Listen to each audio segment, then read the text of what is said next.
Torah, les mitzvot, c'est l'antidépresseur.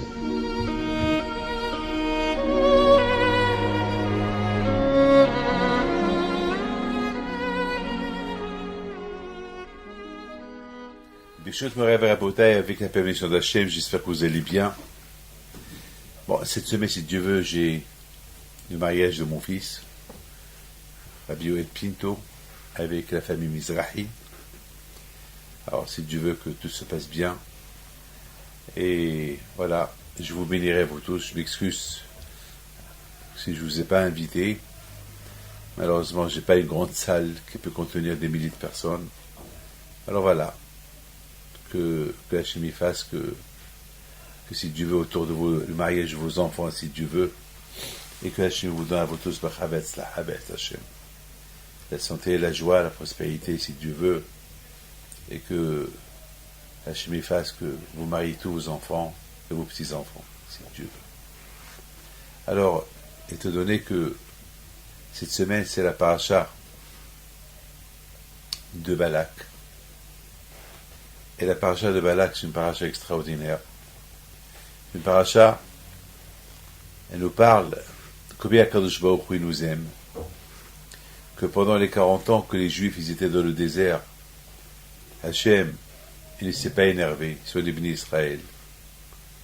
Pourquoi? Parce qu'il y avait un ennemi qui s'appelle Bil'am.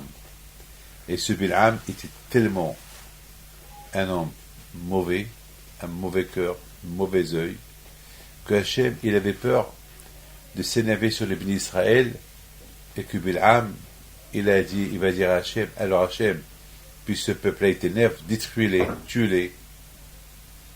Et Hachem, il va être obligé de le faire. Parce qu'il y a ce qu'on appelle un protocole. Et le protocole, il dit que celui qui se révolte contre un roi, il est condamné à mort. Donc il y a un protocole qu'on ne peut pas... Alors comment Hachem peut contourner le protocole? C'est que Hachem, il ne fait pas montrer qu'il est en colère, il ne fait pas montrer les bêtises que les Juifs y font, et Hachem, il montre qu'il est cool, qu'il est calme, il n'est pas en colère, il n'est pas nerveux. Donc, c'est ce qui se passe. Comme malheureusement aujourd'hui, avec toutes les bêtises qu'on fait, Hachem, il fait tout ce qu'il peut faire pour ne pas faire, pour faire grandir la colère de Midat Hadin. La Midat Hadin, c'est la rigueur. C'est les malachim qui sont en haut, que eux, ils respectent le rôle est de respecter le protocole royal. Hachem, c'est le roi des rois. Et voilà. Mes amis, c'est la raison pourquoi Hachem, pendant des 40 ans dans le désert, il n'a pas montré une minute la colère sur les bénis Israël. Même lorsque les bénis Israël ont fait plein de bêtises, et combien de fois Hachem a dit à Moshe Rabbeinu, je vais détruire, mais Bil'am n'était pas au courant. C'est-à-dire, vous imaginez, quand je pourrais cacher tout, que Bil'am ne sait pas. Ça, c'est la paracha de cette semaine. Et dans cette paracha de cette semaine, il y a plein de choses encore on va parler. Mais tout d'abord, le malheur, la catastrophe qui est arrivée cette semaine. Ces 3 enfants qu'on a trouvés pas loin de Hebron, ou à Hebron, assassinés, tués, sauvagement, après avoir été kidnappés. C'est quelque chose de terrible, c'est quelque chose de grave. On ne peut pas imaginer comment on peut tuer des enfants comme ça. On ne peut pas imaginer pourquoi. On ne peut pas se dire... Ouais, j'ai un livre qui s'appelle Les Chroniques de la Shoah. Il y a des photos terribles dans ce livre-là. Un gros livre, presque 1000 pages. Il parle de la Shoah. Je lis ce livre-là, je vois des photos, je perds un peu les pédales, je perds un peu le... Pourquoi? Je ne comprends pas.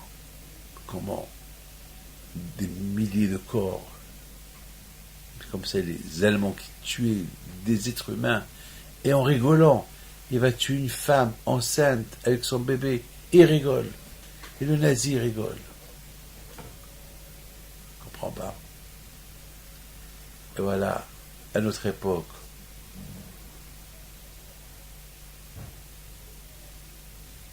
on peut voir encore des choses comme ça.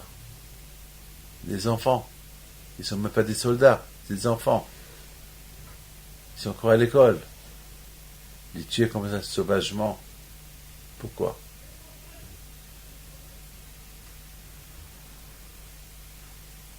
Il faut dire que, malheureusement, on ne peut pas accuser Dieu. On ne peut que s'accuser nous-mêmes. On ne peut que dire à Hachem, s'il te plaît Hachem, que ces choses-là, ils arrêtent. Apporte la paix dans le monde. Protège nos enfants. Et nous aussi en France, vous croyez qu'on est en sécurité? Bon, grâce à Dieu, la police fait ce qu'elle peut. Mais elle ne peut pas mettre derrière chaque juif un policier. Bon, Hachem, grâce à Dieu, il y a comme des choses qui pouvaient arriver. Bon, Hachem, grâce à Dieu, que la police elle est là et avec les deux dieux, ils arrêtent à gauche, à droite. Mais pour vous dire, là où vous allez, il n'y a pas la sécurité. Que vous allez en Amérique, que vous allez au Canada, que vous allez en Europe, là où vous allez.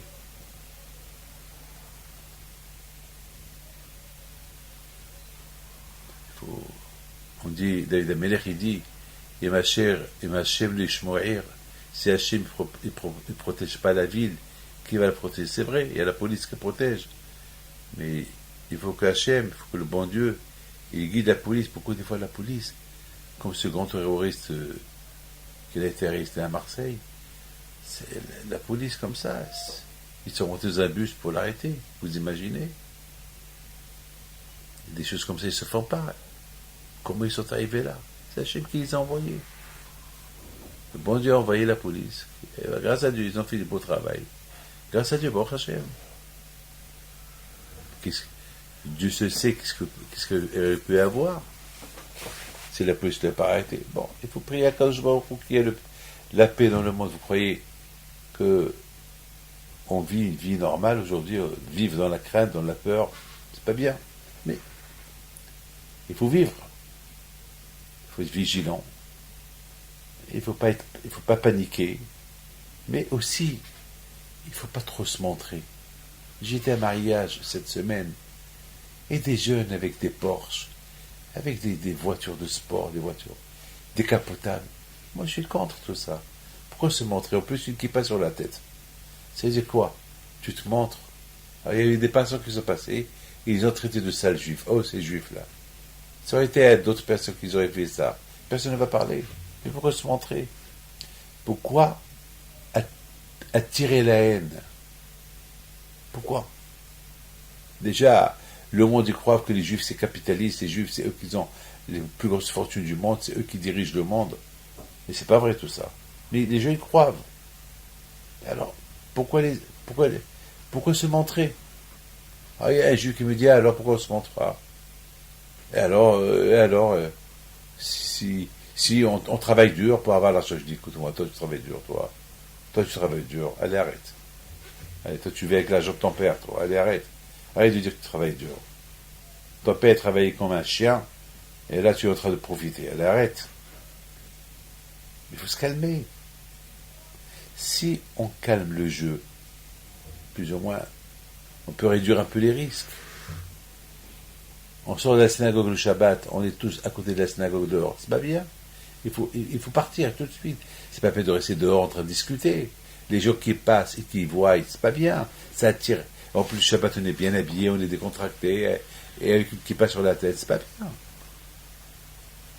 Il faut faire attention. C'est vrai.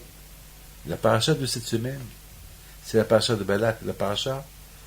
Et il y a plein de choses à apprendre de cette paracha. L'une des leçons qu'on apprend de cette paracha, c'est que Balak, jusqu'à maintenant, il dit rien du tout. 40 ans les Juifs dans le désert, ils ne parlent pas. Et soudainement maintenant, qu'il y a eu la guerre entre les Juifs et Sihon et Og, et les ont éliminés, Balak il a peur. Il appelle Bil'am, viens aide-moi, maudit ces Juifs-là pour qu'ils crèvent, pour qu'ils meurent. Parce que j'ai peur d'eux. Bil'am était heureux de faire plaisir à Balak, parce que lui aussi il va se faire plaisir, lui aussi il n'aime pas les Juifs. Mais Hachem il n'a pas laissé. Hachem il a dit à Bil'am, tu n'as pas le droit d'insulter. Tu ne peux pas insulter parce que c'est un peuple qui est béni. Alors laisse-moi les bénir. Non, tu n'as pas besoin de les bénir, ils sont déjà bénis. On n'a pas besoin d'un Bil'am qui bénit les Juifs. Un qui déteste les Juifs, est-ce qu'il peut bénir les Juifs? Non. Au contraire, lorsque quelqu'un il te déteste et il te donne un repas, il faut faire attention s'il n'y a pas du poison dans ce repas-là. Toi, je crois qu'il donne un repas parce qu'il veut te donner à manger, mais il se peut parce qu'il n'arrive pas à te tuer, il t'a mis du poison pour te tuer. Pour que tu le manges, tu meurs. Donc les bénédictions du Bil'am, c'est des malédictions, c'est pas des bénédictions. Mes amis, je me suis posé une question ce matin. Je me suis posé une question. De cette paracha, on voit la haine contre les Juifs. Que même Bil'am, les Juifs n'ont rien fait. Pourquoi il veut les punir? Pourquoi il veut les maudire? Pourquoi il veut les anéantir? Balak, le roi de Moab, lui aussi, a priori, il n'a pas de problème avec les Juifs. Les Juifs, ils sont dans le désert, ils ne sont pas de loin de lui, mais ils ne lui font pas la guerre. Et en plus, Hachem a dit aux Juifs de ne pas faire la guerre à Moab, et ne pas faire la guerre à Ammon, et ne pas faire la guerre à Édom. Donc ces trois nations-là, ils n'ont pas de problème avec les Juifs. Et les Juifs, ils n'ont pas de problème avec eux. Mais pourquoi ces trois peuples-là, ils veulent du mal aux Juifs, ils veulent les anéantir, ils veulent les tuer? Pourquoi? Mais de là, on apprend la haine gratuite. Celui qui n'est pas juif, il est anti-juif. C'est parce que ils ont une haine. Il y a une haine. Il ne peut pas accepter ce juif-là qui vit. Ah, maintenant, je commence à me poser des questions. Quelle est la raison? Pourquoi on doit être détesté? Pourquoi on ne nous aime pas? Quelle est la raison? Pourquoi moi, David Pinto, j'ai une barbe, j'ai une kippa sur la tête, et je marche dans la rue, on me dit ça juif, on crache sur moi. Moi, je ne réponds pas. Hein. Moi, je ne réponds pas aux provocations. Et ça, c'est le conseil que je donne à tout le monde. Ne pas provoquer, ne pas répondre à la provocation. C'est pas, je gagne rien. Il y a un gars qui me dit, oui, tu vois, les Juifs en Allemagne, parce qu'ils n'ont pas réagi, et voilà ce qui s'est passé. Bon, aujourd'hui, on n'est pas à l'époque des Allemands et des nazis. Quand même, aujourd'hui, on a Israël. Aujourd'hui, il y a où aller. C'est pas tout le monde qui est... Bon, il faut pas... Aujourd'hui, il faut pas répondre. Il faut pas répondre à la provocation, parce que justement, c'est ce qu'on cherche. On cherche qu'on répond à la provocation pour dire, voilà, tu as vu ce que les Juifs, ils ont fait. Alors, ne pas répondre, ça suffit. Il y a la police, il y a le gouvernement, il faut lui faire confiance, c'est tout. Il faut faire confiance. Et je vous dis la vérité, hein, il faut faire confiance.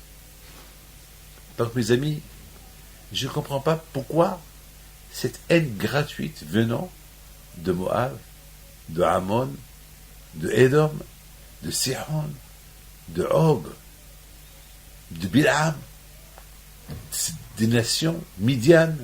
Pourquoi? Qu'est-ce qu'ils t'ont fait? La Torah, elle a ordonné aux Juifs de ne pas faire la guerre contre Moab, contre Ammon, contre Édom. Alors, et a priori, même contre Midian, parce qu'il n'y avait pas, les Juifs, ils n'avaient aucune association de faire la guerre contre Midian. Et aussi à Bil'am. Pourquoi cette haine? Les amis, il faut savoir une chose. Que la Torah, bien sûr, elle veut nous enseigner un enseignement extraordinaire. Quel est l'enseignement que la Torah veut nous enseigner? Que toi, le juif, Am Israël, sache. Et c'était une déclaration extraordinaire qu'il a fait Bil'am.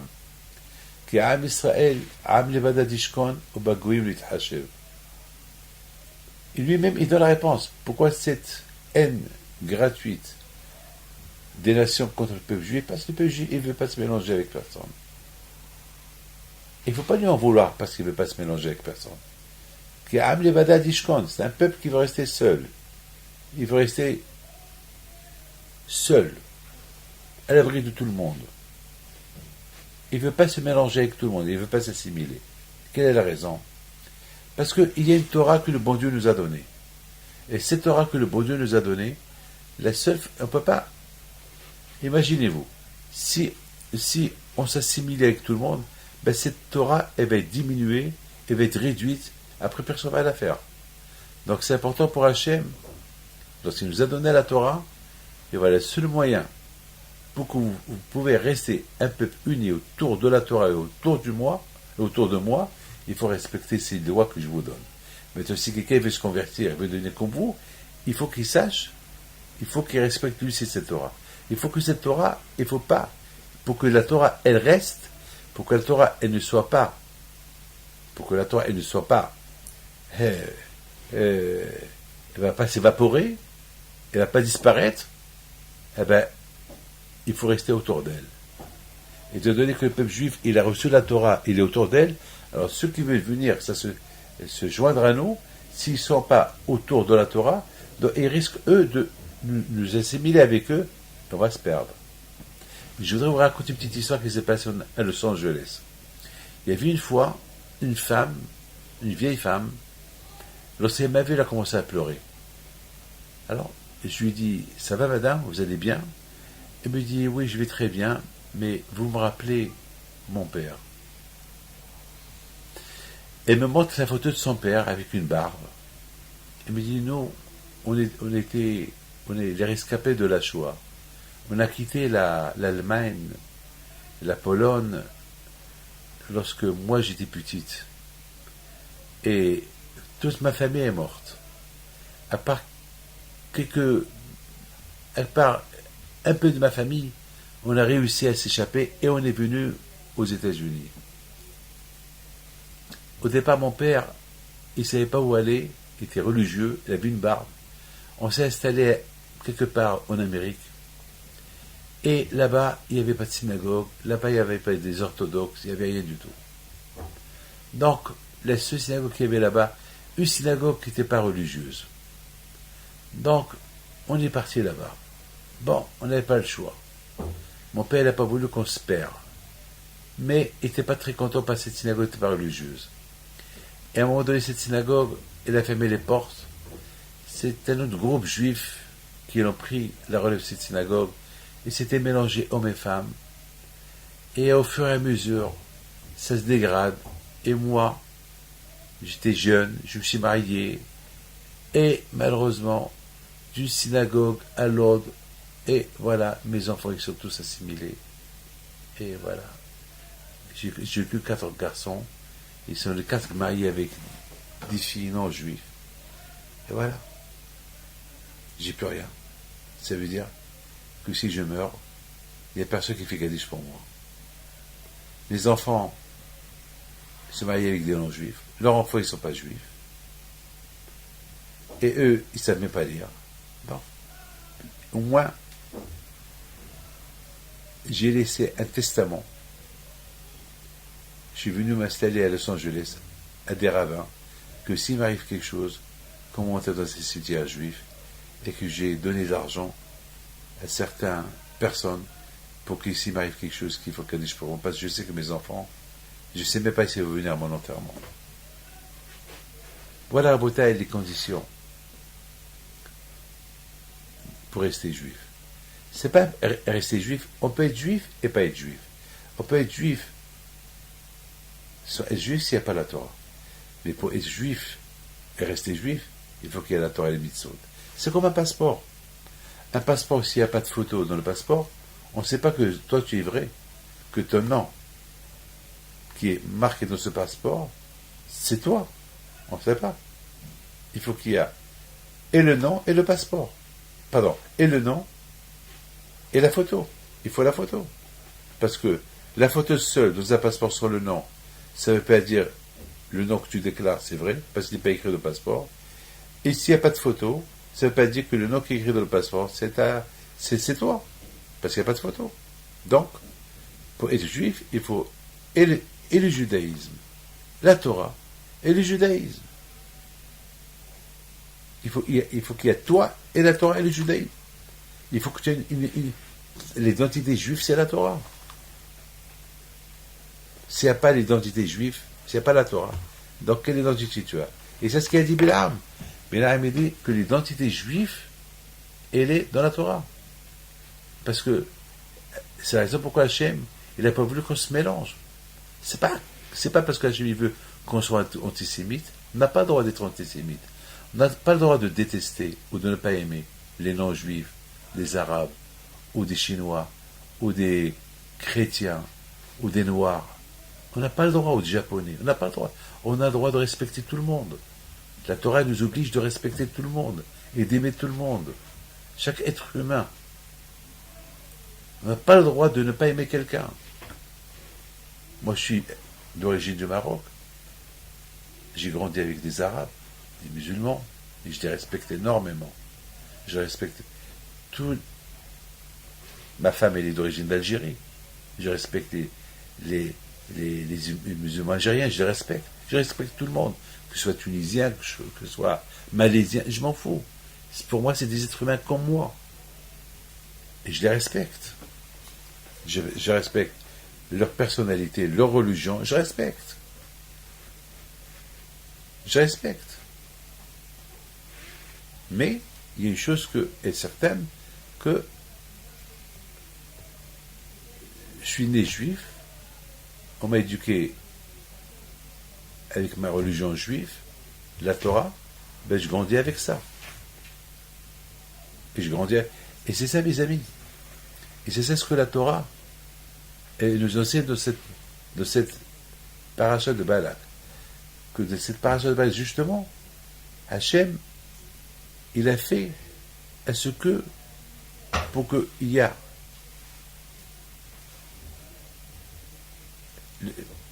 les nations ne comprennent pas. Les nations, peut-être, pourquoi ils nous détestent? Peut-être parce qu'on n'est pas comme eux. Par exemple, j'étais dans un avion.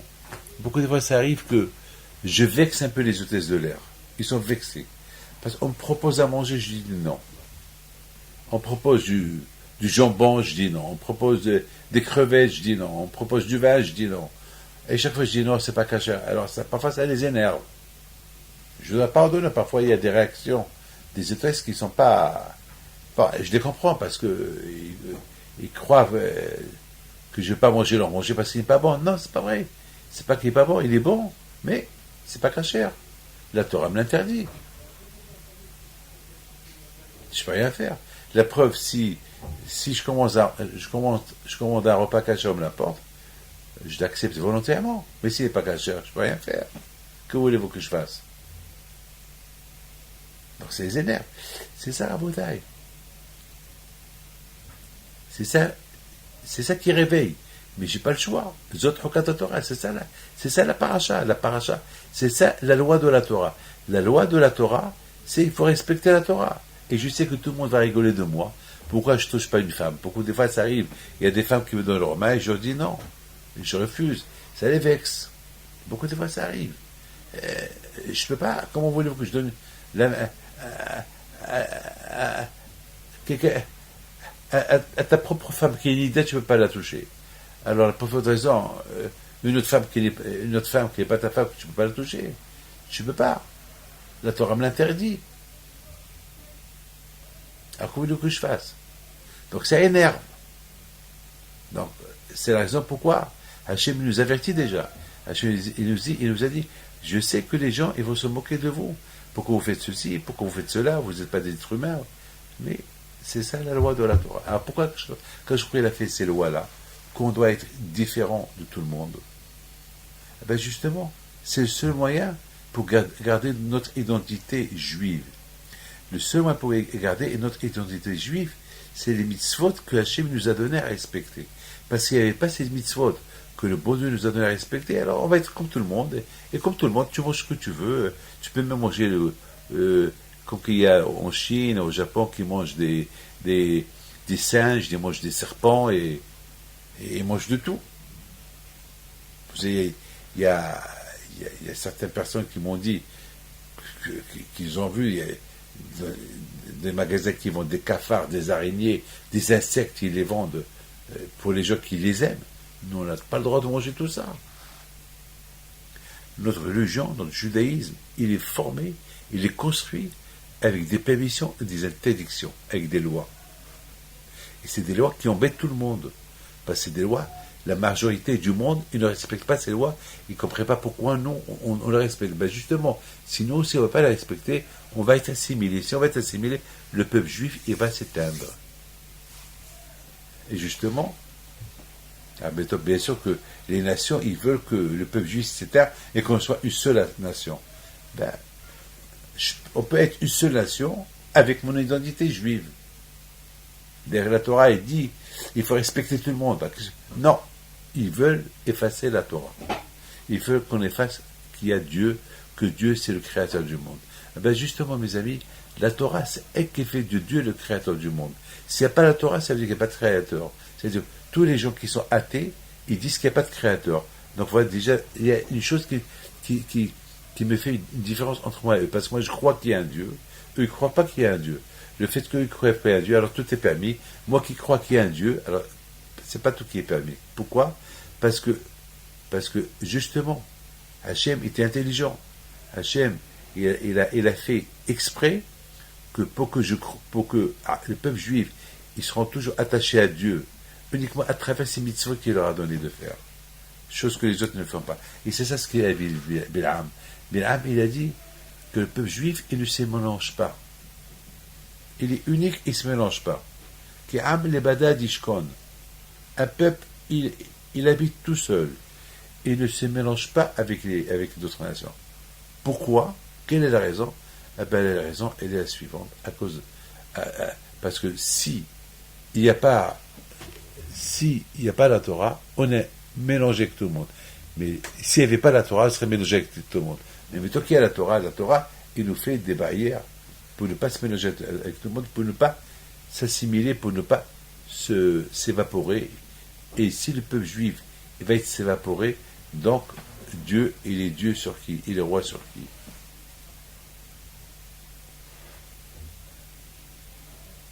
Il faut dire, mes amis, que je me suis posé question ce Shabbat. La question que je me suis posée ce Shabbat, quelle est la raison que Hachem veut qu'on étudie la Torah ? Qu'est-ce qu'il veut Hachem ? Qu'on fait des mitzvot ? Alors on fait des mitzvot.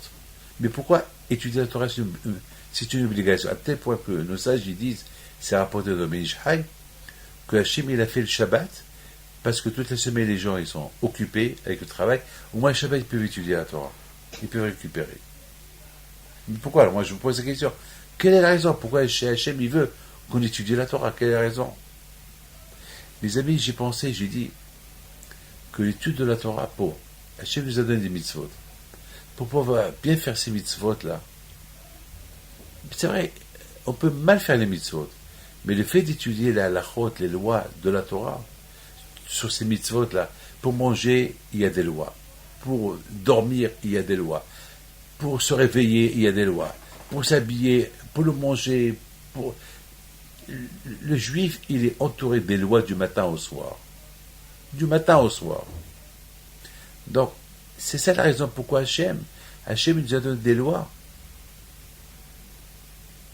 Et l'étude de la Torah, uniquement à travers l'étude de la Torah, on peut comprendre bien ces lois, pourquoi il faut les faire. Sans l'étude de la Torah, on ne pourrait pas comprendre pourquoi il faut faire cette mitzvah, pourquoi il faut faire cette mitzvah, on ne pourra pas comprendre. Et en plus, uniquement à travers l'étude de la Torah, on peut connaître qu'il y a un patron. Qui donne les lois ? C'est Dieu. Et qui c'est Dieu ? Tu veux connaître Dieu ? Tu le trouveras dans l'étude de la Torah. À force d'étudier la Torah, et tu comprends les mitzvot qu'il t'a donné, tu vas reconnaître Akadosh Baruch Hu. Tu vas t'attacher à Akadosh Baruch Hu. Mes amis, sans l'étude de la Torah, on ne pourra jamais savoir qui est Dieu. Regardez mes amis, n'oubliez pas qu'on vit aujourd'hui avec un monde où il y a beaucoup d'El-Sahara, un manque de technologie, un monde terrible, un monde que on n'a même pas le temps. Alors on a cru qu'avec la technologie on va gagner du temps, avec une technologie qu'elle apporte, une autre technologie, vraiment on est du matin au soir, des textos, téléphones, du matin au soir, mettons, À l'époque, les gens, ils attendaient le soir pour voir les informations. Maintenant, avec un téléphone, tu peux voir les informations toute la journée. Tu peux jouer, tu peux faire le casino, tu peux perdre de l'argent, tu peux gagner de l'argent. Peux faire tout ce que tu veux avec ce iPhone, avec l'iPad que tu as. Donc, le temps, aujourd'hui, presque, il n'y a pas de temps. Il y a quelqu'un qui m'a dit, Rabbi David, heureusement qu'il y a Shabbat. Je lui dis pourquoi? Il m'a dit parce qu'aujourd'hui, tout le monde a sa télévision dans sa chambre, tout le monde a son iPad, son téléphone, son iPhone. On se réunit même pas, on n'a même pas le temps, on ne sait même pas où on est. La famille, elle est divisée. Heureusement qu'au Shabbat, il y a pas de téléphone. Les téléphones, ils s'éteignent, on se rencontre autour de la table. Mais là, pendant la semaine, on ne se voit pas parce que chacun, il est enfermé dans sa chambre. Et même s'il n'est pas enfermé, il est avec son iPhone, on ne discute même plus. Alors je lui dis, bon, ça c'est bien pour ceux qui respectent Shabbat. Alors pour ceux qui ne respectent pas Shabbat, alors même Shabbat, ils n'ont pas de vie de famille. Ils n'ont rien. Mes amis, regardez les animaux. Les animaux, ils n'ont pas de Sahara. Même qu'ils n'ont pas de Sahara, ils font la prière à Dieu. Je me suis toujours dit comment un animal, il y a la Shira, un animal qui est animal, il prie à Dieu. Moi, et l'être humain, il ne prie pas à Dieu. Non seulement qu'il ne prie pas à Dieu, mais il y a des êtres humains qui ne croient pas en Dieu, qui ne croient pas dans l'existence de Dieu et qui sont athées. Comment est-ce possible? Regardez, c'est écrit, les venez à Orev Hasheikrao. Quand Hachem écoute les prières des animaux, lorsqu'ils appellent qu'ils ont faim. Comment un animal, il appelle Dieu parce qu'il a faim.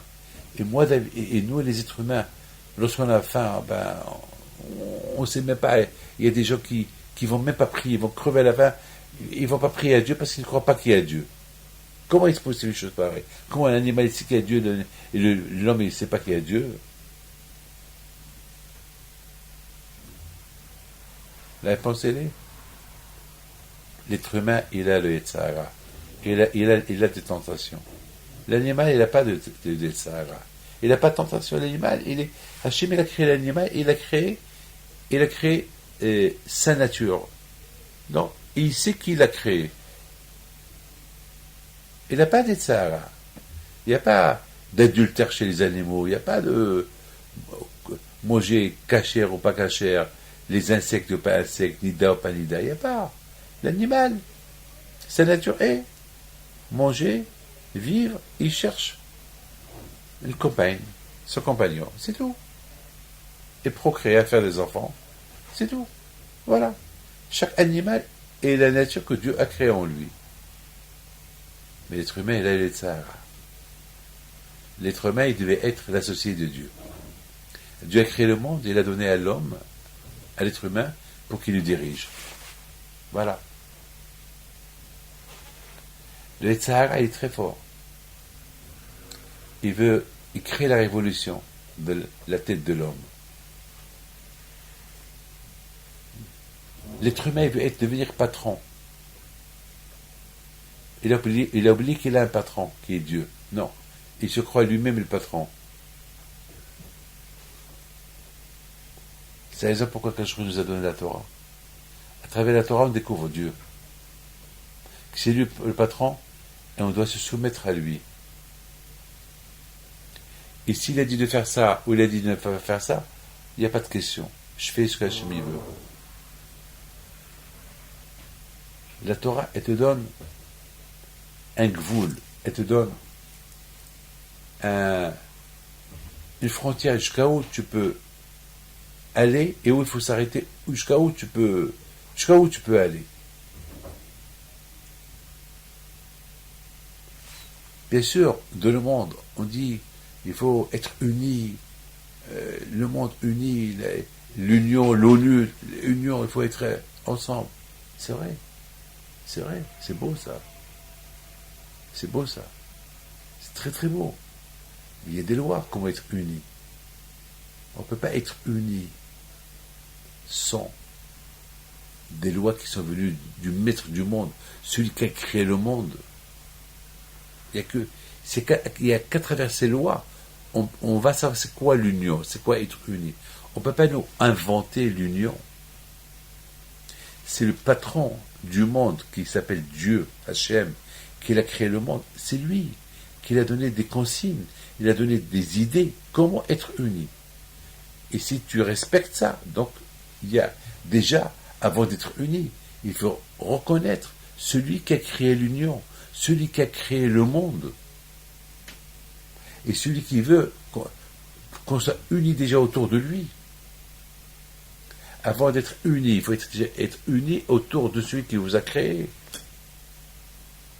Écoutez, les enfants, 10 frères, pour qu'ils soient unis, il faut qu'ils soient unis autour de leur père. C'est leur père qui leur apprend l'union. Mais s'ils ne sont pas unis entre eux, ils ne sont pas unis avec leur père, ils ne vont pas être unis entre eux, ils ne sont pas unis entre eux, ils ne vont pas être unis avec leur père. C'est impossible. C'est la raison pourquoi la Torah dit Zot Hokat Torah.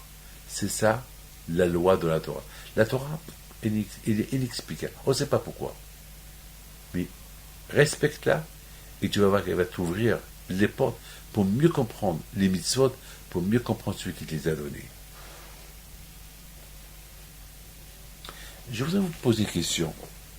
Vous savez que dans notre monde, c'est pas un monde où il y a du manger, c'est pas un monde où il y a la plage, c'est pas un monde où il y a les femmes, c'est pas un monde où il y a ce que tu veux, l'argent, les voitures. Ah, c'est quoi? Alors, il y a quoi dans notre monde, quoi? Notre monde, il n'y a que le Tarot, il n'y a que la Torah. Alors, ça veut dire que si tu aimes la Torah ici, tu auras quoi faire là-haut.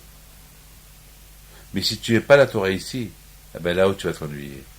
Zot Hokat Torah. Au départ, tu ne comprends pas c'est quoi la Torah. Mais sache, c'est ça ton épreuve. L'épreuve que tu as maintenant, c'est vraiment de l'étudier.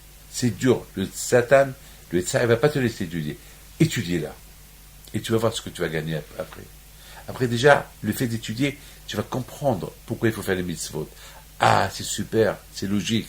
Une fois que tu as compris la logique des mitzvot, alors là, tu vas découvrir Hachem, celui qui les a donnés. Vous savez, mes amis, il y a un milliardaire, multimilliardaire, que ce Shabbat-là, je l'ai rencontré. Il vient me voir et me dit, vous savez que si je suis là, c'est grâce à toi. Je dis, moi? Pourquoi? Pourquoi? Il m'a dit, parce que il y a 20 ans, je t'aimais pas. Je ne pouvais pas te supporter. Et je voulais même pas te voir. Et aujourd'hui, je suis content de te voir. Je dis, ah bon? Qui es-tu? Il m'a dit son nom, mais je ne me rappelle pas. Ça ne m'a rien dit son nom. Il m'a dit, maman, elle est venue chez toi. Et tu avais dit que j'allais me marier avec telle et telle fille. Et vous avez dit à maman, cette fille n'est pas pour ton fils. Alors, maman, elle est venue chez moi, elle m'a dit, Rabbi David, il nous déconseille quand on te donne la bracha de te marier avec telle fille. Et moi, je me suis énervé parce que j'étais follement amoureux de cette fille. Donc, j'étais venu chez toi. Et je t'avais dit pourquoi. Et toi, Rabbi David, tu m'avais dit, parce que je ne vois pas de mariage entre vous deux, parce que tes parents, ils sont religieux. Et toi, tu es religieux. Et elle, du tout, elle n'est pas religieuse. Elle t'a dit qu'elle n'était pas prête à te suivre.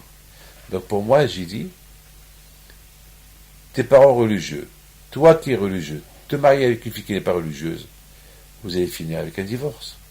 Parce que ta mère, elle ne va jamais l'accepter. Sa belle-fille qui vient chez elle en voiture Shabbat. Donc il va y avoir des problèmes. Toi, tu travailles avec tes parents, tu vas être obligé un jour de donner raison à tes parents, donc tu vas divorcer. Donc, je te conseille d'arrêter avec elle et trouver une fille comme toi. Alors, ce riche, il me dit, à cette époque, je ne pouvais pas te supporter parce que je n'ai pas trouvé de logique dans tes paroles, parce que j'étais follement amoureux de la fille. Mais, j'étais obligé d'écouter mes parents. Parce que je travaillais avec mes parents et je n'avais pas le choix. Je l'ai quittée. Et même elle était contente de me quitter, parce qu'elle m'avait dit que, de toute façon, je n'y crois pas dans ta religion, même que je suis juif, donc c'est mieux qu'on arrête. Donc, on s'est quitté. Et un mois plus tard, j'ai rencontré Samuel à ma femme. J'ai 5 enfants avec elle. Et grâce à Dieu, tout va bien, je suis heureux. Et merci. Voilà, tu vas sauver ma vie. Vous avez compris? Zot Hokata Torah. Écoutez bien. Moi, je ne suis pas un prophète. Moi, j'étais un peu logique. Moi, j'étais logique, c'est tout. Hein. Ne croyez pas que j'ai rien vu. La Torah, elle dit Zot Hokata Torah. C'est ça la loi de la Torah. C'est tout. Hein. La Torah, elle dit Zot, c'est ça la loi de la Torah. Tu fais cette Torah sans condition. Et automatiquement, pour les faire sans condition, tu ne peux pas t'assimiler. Il vient chez moi cette semaine un juif. Il veut se marier avec une fille. Et je demande à la fille son nom. Elle me dit son nom. Je lui dis, vous êtes juif? Elle me dit non. J'ai rien parlé. Alors qu'est-ce qu'il me dit le monsieur? Non, mais elle va se convertir pour moi. Alors je regarde la fille et je lui dis, tu veux te convertir pour lui? Il me dit, bon, je vais essayer. Ben, je suis pas juif, je suis pas catholique, je suis pas musulmane, je suis rien du tout, je suis une fille athée, d'une famille athée. On est des Italiens, d'origine italienne. Et bon, j'aime Gérard. Je l'aime, et ben, je vais faire plaisir. Je regarde Gérard. Je lui dis, oh, quel plaisir va te faire cette fille, hein. Tu vas être super content. Et tes parents, qu'est-ce qu'ils vont dire? Bon, ils vont après apprendre à la respecter. On va être juif, on va. Je dis, mon fils, sache, tu vas rien faire. Tu vas te marier avec elle, elle va te rendre pire qu'elle. Je lui dis ça devant elle. Elle a commencé à rigoler. Elle me dit, peut-être que vous avez raison. Elle-même me dit, peut-être. Voilà, elle veut devenir juif. Et qu'est-ce qu'elle me dit devant lui? Ben, un jour, même que je suis juif, tu vas devenir pire que moi, lorsque je n'étais pas juif. Alors on a gagné quoi? C'est l'assimilation. Voilà. Hachem, il veut que nous, car le peuple juif, il représente le peuple juif, Akadosh Baruch Hu. Et pour représenter Akadosh Baruch Hu, il faut connaître Akadosh Baruch Hu. Et pour connaître Akadosh Baruch Hu, il n'y a qu'à travers la Torah. Et c'est la raison pourquoi on n'a pas le droit à l'erreur. On n'a pas le droit à l'erreur. Écoutez mes amis, je termine. Ce que je vais vous dire, c'est super, c'est beau. Pendant 40 ans, les Juifs, ils étaient dans le désert. 40 ans. Vous imaginez? 40 ans dans le désert. Et 40 ans, aucune nation est venue faire la guerre contre les Juifs. Ni Sihon, ni Og, ni Midian, ni Balak, ni Bilam, ni personne. Ils n'avaient aucun n'a approché. Je me pose la question. Pourquoi ils ne sont pas venus faire la guerre aux Juifs? Pourquoi, au moment que les Juifs ils ont voulu rentrer en Israël, qu'ils ont fait la guerre à Og et à Sihon, ils les ont anéantis?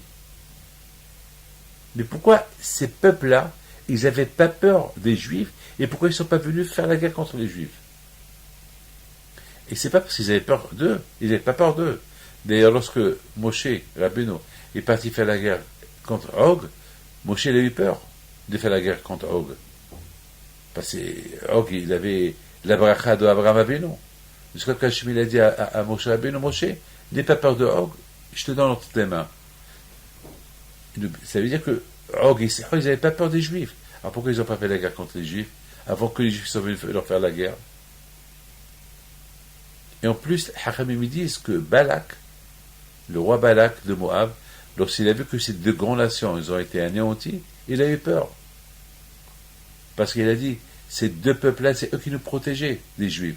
Et maintenant qu'ils ont été anéantis, on est sans abri maintenant. Donc il a demandé à Bilam, viens les insulter. Ça veut dire que Og et Sihon étaient deux peuples très puissants. Pourquoi ils n'ont pas fait la guerre contre les Juifs? Et de là, j'apprends une chose. Que lorsque le peuple juif, il n'essaie pas de s'assimiler avec les nations, il veut garder son identité de la Torah, aucune nation ne leur fera la guerre. C'est la raison pourquoi Og et Sihon, ils n'ont pas fait la guerre contre les Juifs. Parce que lorsque le peuple juif était dans la Torah, dans le désert, la Torah, elle empêche la Torah Maginom Atzolé. La Torah, elle enlève les idées de la guerre. Elle enlève aux nations les idées de faire la guerre contre les Juifs. Mais lorsque malheureusement les Juifs ne respectent pas Torah et Mitzvot, donc l'idée de la guerre contre les Juifs, elle peut se réaliser, malheureusement. C'est la raison pourquoi, mes amis, on n'a pas vu les 7 nations venir par surprise faire la guerre contre les Juifs. Pourquoi? Parce que ils avaient peur. Ils attendaient que les Juifs viennent leur faire la guerre. Et s'ils gagnent, ils gagnent, s'ils perdent, ils perdent. Mais eux-mêmes, ils n'ont pas provoqué la guerre. Parce que lorsque le Juif, il est dans la Torah, il n'a pas peur. Mes amis, que ce cours de Torah que je viens de vous donner, qu'il soit à la mémoire de ces 3 frères, ces trois tzadikim qui ont été sauvagement tués par ceux qui n'ont pas voulu qu'ils restent vivants. Zot Hokat Torah. Ils sont morts comme des tzadikim. Ils sont morts parce qu'ils sont juifs. Parce qu'ils ont une identité juive. Ils sont morts avec un kippa sur la tête. Ils représentent tous les juifs du monde entier, qu'ils se soient religieux ou pas religieux. Ils le représentent. Et c'est ça, mes amis, la connexion de la paracha de Hukat et la paracha de Balak. Hukat, c'est ça la loi de la Torah. Tu veux garder ton identité sans condition. Ne te pose pas de questions. Et tu dis la Torah, et c'est tes mitzvot. Les gens veulent se moquer de toi, qu'ils se moquent. Et peut-être ils vont te faire du mal. C'est pas grave. Accepte. Accepte. Donne kavod à Hachem. De l'autre côté, il faut rester vigilant et n'aie pas peur de personne. La paracha de Balak, elle nous parle de l'antisémitisme de Balak, de Sihon, de Og, de Moab, de Ammon, de Bil'am contre les Juifs, même qu'ils n'auront rien fait. Ils savent, même Balak, même Bil'am, il a dit, c'est un peuple uni qui veut se mélanger avec personne, il cherche à faire du mal à personne. Ah, puisque le peuple juif, il cherche à faire du mal à personne, pourquoi toi tu vas faire du mal? Il n'y a pas de réponse à ça. Zot Hukat Torah. Quand il a fait ça, pour que le peuple juif il puisse toujours rester autour de la Torah, autour de son Dieu. Et si c'est ça le cas, la Torah elle protège. Vous allez me poser la question, alors pourquoi ils n'ont pas été protégés ces trois? Et j'ai pas de réponse. C'est une question qu'on me pose tout le temps. Pourquoi il y a eu la Shoah? Pourquoi 6 millions de Juifs? J'ai pas de réponse. Pas de réponse. Et ça ne veut pas dire que j'ai pas de réponse. Est-ce que je vais m'éloigner du bon judaïsme? Jamais. Je m'en fous. Avec ce qui s'est passé avec ces 3 frères-là, c'est là que le peuple juif va se renforcer encore de plus en plus davantage entre eux. Que Hachem vous protège et vous donne la santé. Et brachavat slaha. Et je prierai pour vous, si Dieu veut, jeudi soir, le jour du mariage de mon fils Rabbi Yoel Pinto, avec la fille de Rabbi Youssef Mizrahi, et Bisrot Rabbi Pinto Hachem. Et vous donne à vous tous la santé, la joie et la prospérité. Peut-être j'ai encore 2-3 minutes, et vous savez une chose, que lorsque j'avais 10 ans, mon père m'a envoyé à la yeshiva. Il m'a envoyé en France, à Fublen de l'époque, qui était le Rosh Hashanah Bino Gershon Livman. Et mon père n'avait pas les moyens pour m'envoyer à la yeshiva. Et qui a ramassé de l'argent pour mon père, pour m'acheter la valise et les vêtements et mes frais de voyage, c'était le grand-père, c'était Khalifa Mizrahi, le grand-père de la future femme de mon fils. C'est lui, vous vous rendez compte? C'est lui. Et voilà, le bon Dieu a fait que c'est grâce à lui, grâce à l'argent qu'il a donné à mon père, qui a payé ma scolarité pour aller à la yeshiva, Plus tard, je me suis marié. Et un de mes enfants, il marie un de ses petites filles. Regardez les choses comment ils sont. Et le père de la Kala, qui va être le futur beau-père de mon fils Yoel, était brûlé lorsqu'il était jeune, avec du feu, avec de l'eau chaude de Shabbat. Ils l'ont pris en catastrophe. À l'hôpital, ils avaient peur pour lui. Ils ne savaient pas quoi faire pour lui. À l'époque, il n'y avait pas de la technologie d'aujourd'hui. Il était vraiment brûlé, 3 degrés, vraiment très grave. Et sa mère, elle vient chez mon père. Elle pleure. Elle dit à mon père, Bimoshe, mon fils Yosef, il est en train d'arriver à la mort. Et mon père lui dit, prends l'eau du Shabbat, avec quoi il a été brûlé, et tu le jettes sur lui. Il lui dit, mais c'est avec le Shabbat, je vais le brûler encore plus. Il dit, fais ce que je te dis. Et ça, c'est ce qu'elle a fait. Elle a pris l'eau chaude, avec laquelle il s'est brûlé, elle l'a jeté sur son fils, mais ça ne comprend rien du tout. La plaie s'est renfermée, il a guéri, il est resté avec un signe, ce signe-là qui le montre à tout le monde. Voilà le miracle de Rabbi Moshe Pinto. Et c'est quoi le plus grand miracle? C'est que le petit-fils de Rabbi Moshe Pinto, il a pris la fille de ce Rabbi Yosef Mizrahi, qui étudiait la Torah, il habite à New York. Regardez comment Hachem l'a fait à ce qu'on se rencontre. Quelque part, c'est grâce à eux que j'ai étudié la Torah, parce qu'ils m'ont ramassé de l'argent. On ne m'aurait pas ramassé de l'argent, je ne sais pas où j'aurais été aujourd'hui. Et le miracle qu'il y a eu à Youssef, avec mon père, et voilà, le plus grand miracle, c'est nos enfants, ils se marient ensemble. C'est-à-dire que chaque fois, je vais rencontrer le grand-père de la Kala, je vais rencontrer le père de la Kala, et je vais leur raconter, vous savez, que c'est grâce à ton grand-père que j'ai étudié la Torah, et ton père, c'est grâce à mon père qu'il vit. Et voilà, et mettons vous deux, voilà, vous êtes là. Partagez, mettons, voilà, on partage un peu la... Regardez la providence divine. Au départ, on ne comprend pas les choses. Zot Hakat Torah. C'est ça la loi de la Torah. Les choses de la Torah qu'on ne comprend pas. Le plus important est, vous savez respecter la Torah et les faire, et vous allez voir les conséquences, on les verra plus tard. Des bonnes conséquences. Que ce cours de Torah soit avec la Nishmat à la mémoire des 3 jeunes frères qui sont morts sauvagement à Hebron et qu'on a trouvé leur corps hier, lundi. Que Dieu ait leur âme en paix et que Hachem apporte Mashiach à Mekerat.